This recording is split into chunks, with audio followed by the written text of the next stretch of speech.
అందరికీ నమస్కారం. ప్రస్తుతం యూట్యూబ్‌లో ఎక్కడ చూసినా కూడా మంత్రి నారా లోకేష్ గారే కనిపిస్తున్నారు. సో, ఆయన బర్త్‌డే సందర్భంగా అభిమానులు ట్రెండింగ్‌లోకి తీసుకొచ్చారనే చెప్పాలి మంత్రి నారా లోకేష్ గారిని.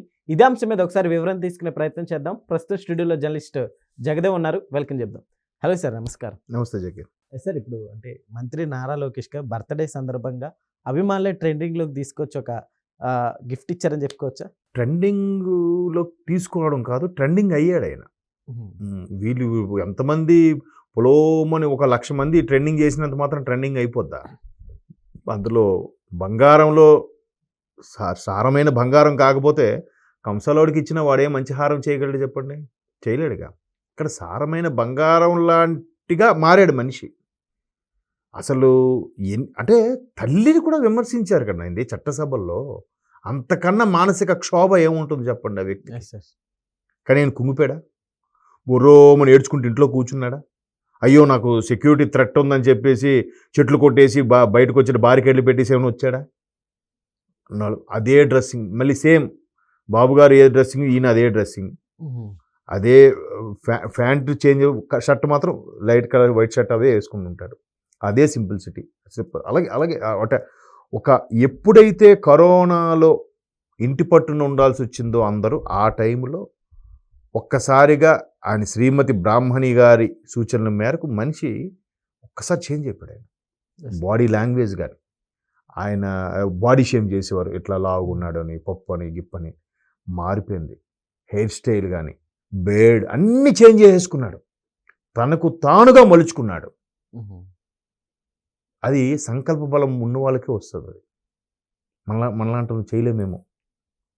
అండ్ మోర్ ఓవర్ నేను ప్రతిసారి చెప్తాను ఎవరికైనా సరే, అబ్బా వాళ్ళకంటారా మినిస్టర్లు వాళ్ళకి బాగా సంపాదిస్తారు, ఎక్కడికి వెళ్ళినా పరపతి గౌరవం, ఏది కావు ఒక ఫోన్ కొడితే పని అయిపోతుంది అనుకుంటారు. కానీ ఫస్ట్ థింగ్ పీస్ఫుల్ ఉండదు. Peaceful in the sense hot seat. అది రకరకాలు ప్రతి ఒక్క కార్యకర్త కూడా ఈ మంత్రి లోకేష్ నావాడు, నేను చెప్తే పని అయిపోతుంది, నా కోసం పని చేస్తాడనే నమ్మకంతోనే ఓటేసి ఉంటాడు. మావాడు అనుకునేది వస్తుంది. అక్కడ కొన్నిసార్లు ఇద్దరికి ఒకే పని కావాల్సి వచ్చినప్పుడు ఒకటికై ఒకటి కాకపోతే క్లాష్ వస్తుంది. అలాంటివి ఎన్నో హ్యాండిల్ చేయాలి.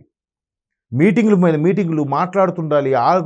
అర్జీలు తెస్తారు, రసీదులు తీసుకొస్తారు. అయ్యా ఇది బాబు అది బా అర్జీలు పెట్టుకుంటారు. మాకు ఇల్లు కావాలంటాడు, రోడ్డు కావాలంటాడు, వీధి లైట్లు కావాలంటాడు, మా పిల్లలకి చదువులకి ఇది కావాలంటాడు.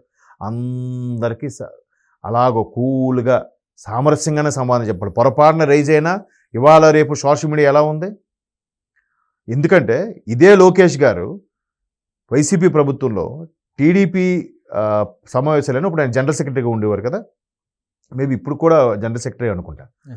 ఉన్నప్పుడు ఇలాగే మాట్లాడుతూ ఇలాగ అనుకుని మాట్లాడుతున్నాడు. ఇక్కడ ఇలా ఉండి మనం ఇలా చెయ్యాలి, ఇప్పుడు చేతులు ఊపుకుండా మనం ఎవడు మాట్లాడలేడుగా, మైక్ ఒక పట్టుకుని మాట్లాడితే ఇలా వేలు వచ్చే టైంకి అక్కడికి అది ఫ్రీజ్ చేసి ముందు అక్కడ మాజీ మంత్రి ఎవరు ఉన్నారు, పేరు గుర్తులేదు, మాజీ మంత్రికి వార్నింగ్ ఇస్తున్న లోకేష్, తండ్రి అండదండలు చూసుకుని చెలరేగిపోతున్న లోకేష్ అని ఒక పత్రిక తెలిసిందే కదా, నీలం మీడియా పత్రిక అంటారేమో దాన్ని, పచ్చ మీడియా అనకూడదు.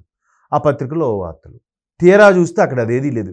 వెంటనే వాళ్ళు లోకేష్ గారు అంటే ఎక్స్లో పోస్ట్ చేశారు. ఆ వేలు అలాగ ఎందుకు వచ్చింది, ఆ సందర్భం పెట్టి అది ఏం మాట్లాడుతానంటే దానికి దీని కాంటెక్స్టే కాదు, సందర్భమే కాదు, మారిపోయింది. అట్లా ఎన్ని చేశారో. బట్ నలుగురిలోకి వెళ్ళడం, మాట్లాడడం, యువగలం పాదయాత్ర అంటే కరోనాతోటి ఒక్కసారిగా ఎలాంటి ట్రెమెండస్ చేంజెస్ వచ్చేసాయో, తర్వాత యువగలం పాదయాత్ర, ఆ తర్వాత అంచెలంచెలుగా ఈయనేంటి తండ్రి పేరు తాత పేరు చెప్పుకొని వచ్చాడు. ఒకప్పుడు బాలయ్య గారు అల్లుడు అనేవారేమో, చంద్రబాబు నాయుడు గారు అబ్బాయి అనేవారేమో, బట్ ఈరోజు లోకేష్ గారు మామ. అర్థమవుతుందా? అంటే ఎట్లా అంటే ఆ ఇమేజ్ అవును సార్, ఎలా అంటే బ్యాడ్ అయిపోవాలంటే సింగిల్ నైట్ చాలండి, బట్ ఇమేజ్ రావాలంటే ఎంత డిసిప్లిన్గా ఉండాలి. పైగా ఇక్కడ ఇంకో ఎగ్జాంపుల్ కూడా చెప్పాలి. చాలామంది నెపో కిడ్ అనేస్తారు. అది సినిమాల్లో అయినా, రాజకీయాల్లో అయినా, వ్యాపారంలో అయినా. నెపో కిడ్కే కష్టం ఎక్కువ. అవును సార్, నిజంగా చాలా ప్రాబ్లం. కష్టపడినా కూడా ఏముంది, ఫాదర్ సపోర్ట్. ఎగ్జాక్ట్లీ. ఎంత కష్టపడి ఎంత ప్రాబ్లం ఫేస్ చేసి ప్రతిదీ కౌంటర్లు ఇచ్చుకుంటూ సోషల్ మీడియాలో యాక్టివ్గా ఉండాలి, కార్యకర్తలతో కలుస్తూ ఉండాలి, సీనియర్ నాయకుల దగ్గర అణిగిమణిగి ఉండాలి. ఇప్పుడు ఆయన పరిస్థితి ఇంకెంత దారుణం అంటే డెపో కిడ్గా లోకేష్ గారి పరిస్థితి. ఒక స్కూల్ ఉంది, స్కూల్ హెడ్ మాస్టర్గా ఉన్నారు. హెడ్ మాస్టర్ అంటే అందరికీ భయమే, మాస్టర్లకు కూడా భయమేగా, స్టూడెంట్స్తో పాటు టీచర్స్ కూడా భయమే ఉంటుందిగా. అది ఎప్పుడు స్కూల్ నడిచినంత వరకు. స్కూల్ అయిపోయాక ఇంటికి వెళ్ళిపోతే ఆ ఫుల్ ఫ్రీడమ్, ఎవరిబట్టి ఆడుకుంటాడు, సినిమాకో షికారుకో చదువుకోవడం చేస్తారు. ఈయన పరిస్థితి అలా కాదు కదా. హెడ్ మాస్టర్ ఈయన ఫాదరు. అక్కడ ఎలాగో పార్టీలోనూ బయట చట్టసభల్లోనూ ముఖ్యమంత్రిగా ఒక హెడ్ మాస్టర్గా ఉన్నాడు ఆయన తండ్రి. ఇంటికి వచ్చినా కూడా మళ్ళీ హెడ్ మాస్టర్ తండ్రే. మళ్ళీ ఇంకెంత అటెన్షన్ ఉండదు. అమ్మో కొంచెం గట్టిగా మాట్లాడడం, అమ్మో హెడ్ మాస్టర్ ఇంట్లోనే ఉన్నారు, అమ్మో ఫాదర్ ఇంట్లోనే ఉన్నారు, అది మరికొద్దిగా అటెన్షన్ పే చేస్తుంది కదా. మీరు అన్నట్టు మామూలుగా ఎవడో వచ్చినా పర్ నెపోకిటికి మరికొద్దిగా రెస్పాన్స్. ఈయన ఎంత కష్టపడినా కూడా ఆ పేరు రావడం అనేది కష్టం. బియాండ్ దట్ రాదు. ఆ చంద్రబాబు నాయుడు గారి యొక్క చంద్రబాబు నాయుడు గారి యొక్క ఇమేజ్ ఏదైతే ఉందో అది కాపాడేస్తూ ఉంటుంది, ఐ మీన్ కవచంలాగా అడ్డేస్తూ ఉంటుంది.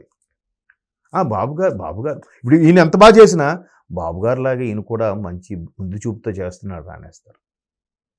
ఆయనకన్నా ఒక 10 మెట్లు ఎక్కువ ఆలోచించి చేసిన బాబు గారులాగా, తండ్రిలాగా, తండ్రికి మించిన తనయుడు అనేది ఇంకా టైం పడుతుంది కదా.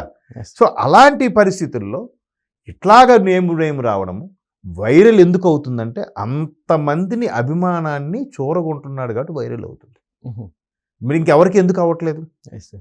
ఇవాళ రేపు చిన్న ఎగ్జాంపుల్ అండి, ఒక చిన్న యూట్యూబ్ ఇన్ఫ్లుయెన్సర్ శంకర్ వరప్రసాద్ సినిమాలో ఒక అవకాశం వచ్చినందుకు ఆవిడకి ఎంతమంది ట్రోల్స్ చేస్తున్నారు, ఆవిడ మీద, ఆవిడ కుటుంబం మీద అబ్యూజ్ చేసి కామెంట్స్ చేస్తున్నారని మాట్లాడుకున్నాం కదా ఇంతకుముందు.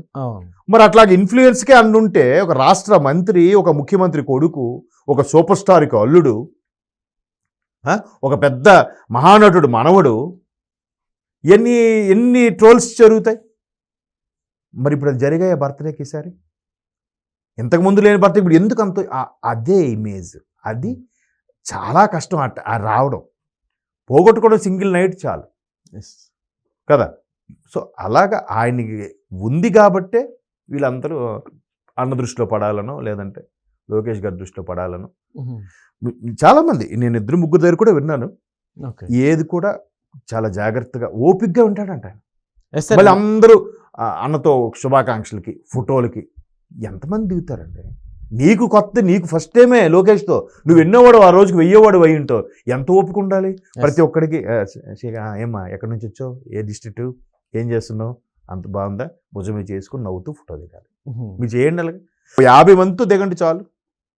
సో కాబట్టి అది ఆయన సొంతంగా నిర్మించుకున్నాడు అలాగా. దానికి తోడు బ్రాహ్మణి గారు అలాగే భువనేశ్వర్ గారి పోస్టులు చూస్తే చాలా ఎమోషనల్ అయిపోతాం. ఎప్పుడు నీ పక్కన ఉండాలనుకుంటాను, అంతగా గర్వపడుతున్నాను, కానీ ఉండే అవకాశం రావట్లేదు. ఆవిడకు బిజినెస్ ఎంటర్ప్రీనర్ ఆవిడ. దేనికో సీఈఓగా, ఎగ్జిక్యూటివ్ డైరెక్టర్ కూడా సీఈఓగానే ఉన్నారు ఆవిడ. ఈయన మంత్రి. ఎప్పుడు కలుస్తారు? పర్సనల్ లైఫ్ మిస్ అయినట్టేనా మరి? మరి అవన్నీ దిగమింగుతూ మళ్ళీ ముందుకెళ్ళాలి, ప్రజలతో మాట్లాడుతూ ఉండాలి. భువనేశ్వరి గారు కొడుకు ఎంత అమెరికా ప్రెసిడెంట్ అయినా కొడుకేగా. ఆవిడకి సరదాగా కొడుకుతో ముచ్చటించాలి అన్నట్టు ఉంటుందిగా. బట్ ఇలా పోస్ట్ చేసి ఇలా ఆనందించిన హాట్ సీటు అయినప్పటికీ చాలా కూల్గా నడిపించడం అనేది నిజంగా మరి ఎక్కడ నేర్చుకున్నాడో కానీ hats off. Okay sir, thank you.